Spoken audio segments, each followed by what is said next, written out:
What's good, y'all? It's Noble. Today I'm gonna be showing you how to make emotional samples for artists such as Toosi and Rod Wave. And since this is a lab sample with my boy Gavin Hadley, I'm bringing him on the channel to deconstruct his part. But yeah, without further ado, I'm gonna pass it over to Gavin to show how I made the starter, and we'll go from there. Let's go, Noble. What's up, guys? My name's Gavin. I am responsible for the guitar portion of this loop, and I'm gonna break it down for you guys. If you're interested in following any of my socials, my Instagram is @GavinHadley_. My YouTube channel is just Gavin Hadley, and yeah, those are the two main ones that I use. Thank you, Noble, for having me on, breaking down my part of the loop. Let's get into it. The first thing was this guitar chord progression that I came up with. It's double tracked, which means I recorded the same exact take twice. I just have one of the takes panned to the left and one to the right. It's panned 31% left and right in this case. So this is the progression.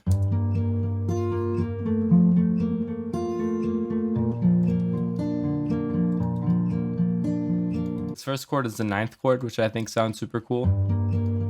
And then all I'm doing for the second chord here is moving my bass notes. All the other strings that I'm playing are pretty much the same. And then here we just have a G major chord, I believe. I could have had a capo on. I'm not exactly entirely sure when I made this loop. So first I have this fruity delay 3. Just giving the sound a lot more energy, widening it up a little bit even more. Then we have an RC20 retro color. And then lastly, we have an EQ to take out some harsh frequencies and boost the high end a little bit more, make it a little bit more sharp sounding. I've really been trying to focus more on the chords and less on top melodies and stuff on my bass lines, making sure that they're all right. And then like some intervals and stuff here and there. But in my loops a lot, looking back on them now, I would top line a lot. And nothing wrong with a good top line, don't get me wrong, but I tried to focus more on these elements now. Build them up and make them sound unique, utilizing effects and just rhythms and bass notes, stuff like that. A lot of times people will overcomplicate things. I'm trying to stop doing that as much myself. So this is actually the same exact thing, but I wanted to add a little bit more distortion or a textured guitar underneath. It's just those two guitars that I showed off with this on it. We have a little bit of a high-end boost right here because once we put on this amp, it's gonna take away some of our high ends. This is what this amp sounds like. And then I have this. And then I have a pan man, giving it a little bit more space and movement in both ears. And then an ozonate elements to widen it. After that, I have this vocal. First of all, I put pan man on it. Second, I have a reverb here. An EQ. Ozonate elements to widen it. Another EQ, cutting out some frequencies right here. An archetype Corey Wong to give it a little bit of distortion. This is a guitar amp. And then a little alter boy to give it a little pitched up 4-minute shifting sort of sound. And I don't know if this was actually used in the final sample. A lot of the times when other producers are working with samples, they don't end up using all of the elements of the starter, which is totally okay. It's totally cool. I like just making sure that producers have the options to do whatever they want to do with them. Don't shy away from experimenting around. Starter is just there to help you come up with ideas and give you something to build off of. You don't need to use it all by any means. Here underneath, I have the vocal pitched up an octave with all those same effects on it. Those are just layered together. These are just intervals. But what I do to fill them out, I pan one about halfway to the left and then I pan the other one to the right. This just gives a cool sort of dynamic. The song that does this, by the way, is Used To by Juice WRLD. And my friend Miles and I have been molding that idea and sort of adjusting it slightly to fit with our own styles. So first I have this EQ, taking out some high end and some low end. Then I have a pan man, and I have some reverb, and this archetype Corey Wong. Give it some distortion.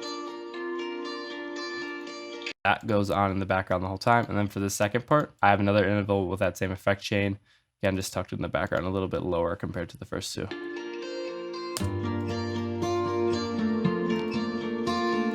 I rendered all of these out, aside from the vocal. Pitch it up an octave, put halftime on it on the 1/2, and then I have an EQ here cutting a little bit of high end and some low end as well. So this is another technique that was picked up from Used To. That loop is just super, super cool.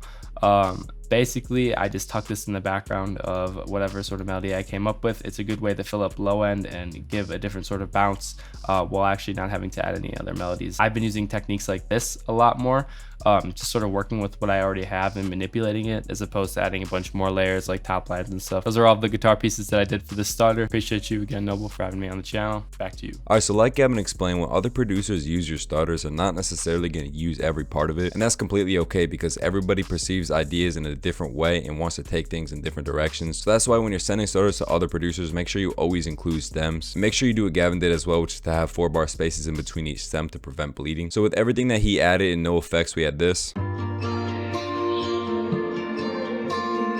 As for effects, I just use my guitar run preset, but I make sure to turn the mixes down on everything. I wanted to have a little bit of reverb and delay, but not too much, because the effects that Gavin put on there were already pretty good. And a lot of times where you're making samples like this, where you want it to sound real and authentic, you don't want to have too much reverb and delay going on. Plugin that's doing the most work here though is Sketch Cassette 2 with the default preset. So after picking the stems that I like most and putting the effects on, we had this.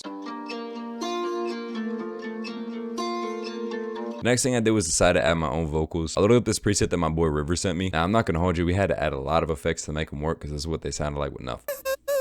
Okay. But with effects we got this.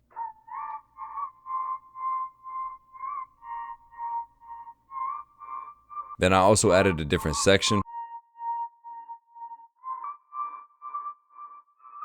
Just trying to hit higher notes here.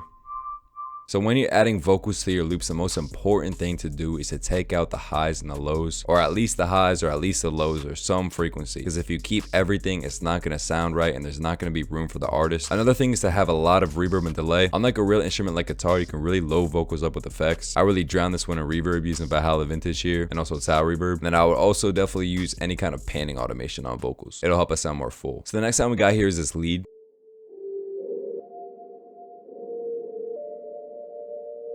So to make this lead, I started with the soft piano preset in Labs, and I played this pattern.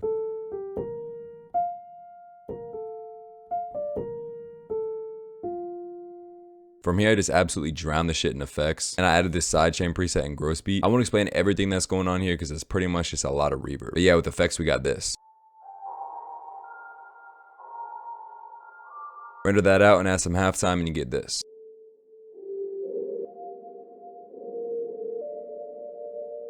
From here I knew I wanted some kind of guitar run, so I brought one in from my Cadence Complete collection. It's called Echo Voices, and I basically just time stretched it and made it fit with the pitch. But if you listen to a lot of Rod Wave songs, you'll notice that something he uses a lot is guitar bends. And since this one was just a run that stayed at a constant pitch, I created a pitch automation. With pitch automations, make sure that you have 2 points, and the line in between them is going to affect the intensity. From there, I just added my standard guitar run preset, the most important of which being the Creamy Snowflakes on Guitar Rig 6, and then a couple volume automations because there was some clipping going on.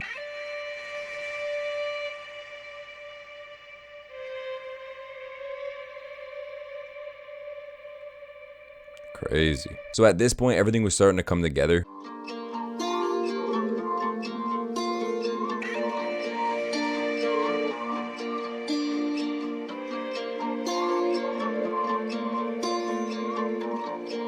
So I knew we were getting closer to done, and what I usually do at this point is add a texture. It's very subtle, but it sounds like turning pages. So from here, I was missing some bass frequencies. I loaded up the Scarby Rickenbacker bank in Contact. I used the palm meter preset like usual. You'll notice that I use slide and stutter notes, but I use them sparingly and in places that make sense.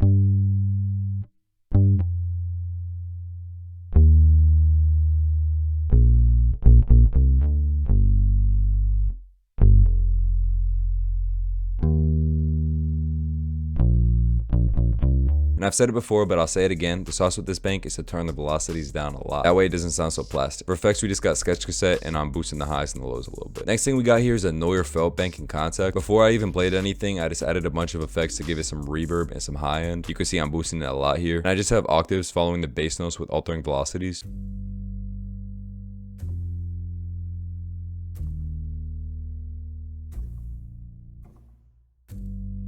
All this is really doing is giving the bass some high end.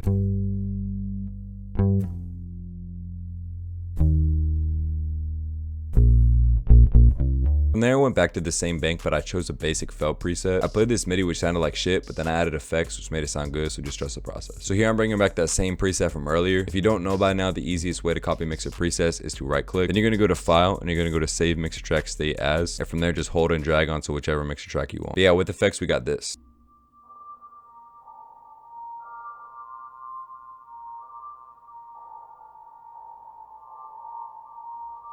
For master effects on a sample, all I'm usually doing is just trying to give it as much body as possible. So for everyone who asks how I get my samples sounding so full, this is some sauce right here. I use the BK Master Decks Classic with the A preset. Sketch Cassette with the gentle modulation preset with 0 flutter helps out a lot. Lately I've been using this Wave Stereo plugin to pitch the sample up or down when you're done. It's called Sound Shifter Pitch Stereo. And for this sample I just went down 4. For arrangement I kept it simple. All I usually do is just an A, B, C, and D section. From there I repeat those 4 sections, but I take the bass out so producers using it don't have to have the bass clash with the 808. But yeah, when when it comes to sample arrangement, it's really all about using your ear and just seeing what sounds work well with each other. But yeah, with everything all together, all the master effects and the new pitch, this is the final sample.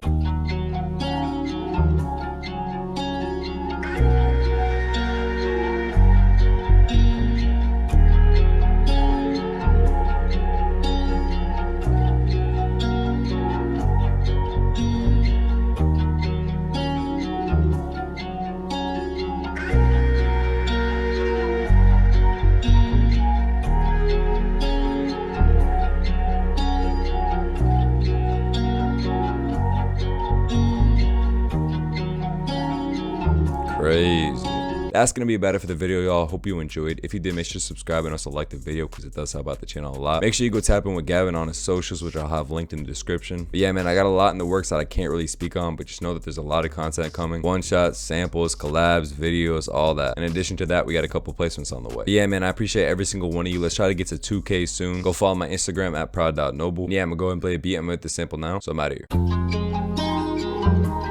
Let's go, Noble.